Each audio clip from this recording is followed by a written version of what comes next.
kutupanulia hii barabara. Tunatoa pole kwa wote waliofikwa na msiba. Saa chache baada ya rais kuteua makamishna wapya wa tume ya uchaguzi na mipaka IEBC, maswali yameibuka kuhusiana na majina aliyoyatoa rais, ikidaiwa wengi wamekuwa na uhusiano na wandani serikalini na hasa walioko karibu na rais.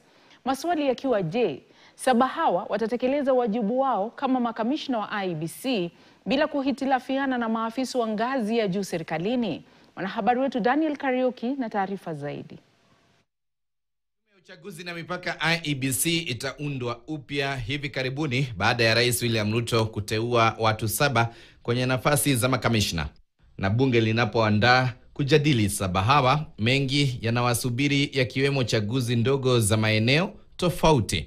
7 walioteuliwa wakiwa ni mwenyekiti Erastus Edang Ethekon, makamishna Anderito Moses Atulala Mhwana, Mary Karen Sorobit, Hassan Nur Hassan, Francis Othiambo, Fahima Abdalla. Lakini wanaposubiri kujua hatima yao, tayari maswali chungu nzima yamejitokeza, haswa kutokana na baadhi yao kuwa na uhusiano na wandani wa Rais William Ruto au rais mwenyewe.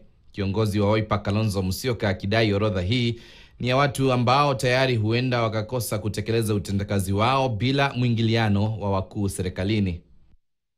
Mwenyekiti aliyeteuliwa Ethekon alikuwa wakili wa kaunti ya Turkana chini ya uongozi wa aliyekuwa gavana Josephat Nanok, ambaye sasa ni naibu mkuu wa utumishi wa umma kwenye serikali ya Rais William Ruto.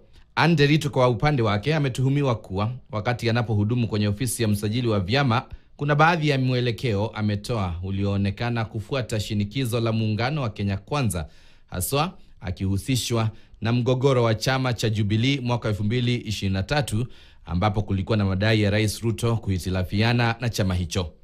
Kwa upande wa Hassan Nur Hassan, kiongozi wa Wiper Kalonzo Musyoka amedai kuwa ana uhusiano na kiongozi wa wachache bunge la kitaifa Junet Mohamed, ingawa hakuna ushahidi uliotolewa kuonesha haya.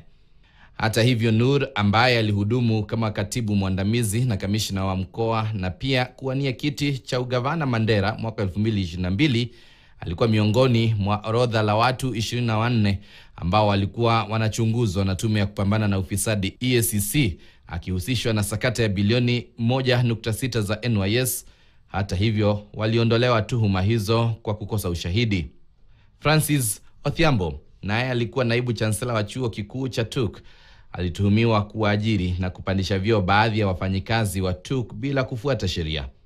Hata hivyo, madai haya aliyakana wakati akipigwa msasa na jopo la IEBC. Haya yote yakizingatiwa, je, wabunge watajadili saba hawa kwa njia inayofaa?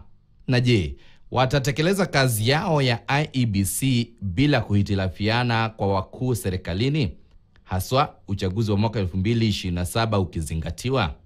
Daniel Kariuki, KTN. Maelfu ya wakazi kaunti ya Kwale waliopoteza ajira wanaitaka serikali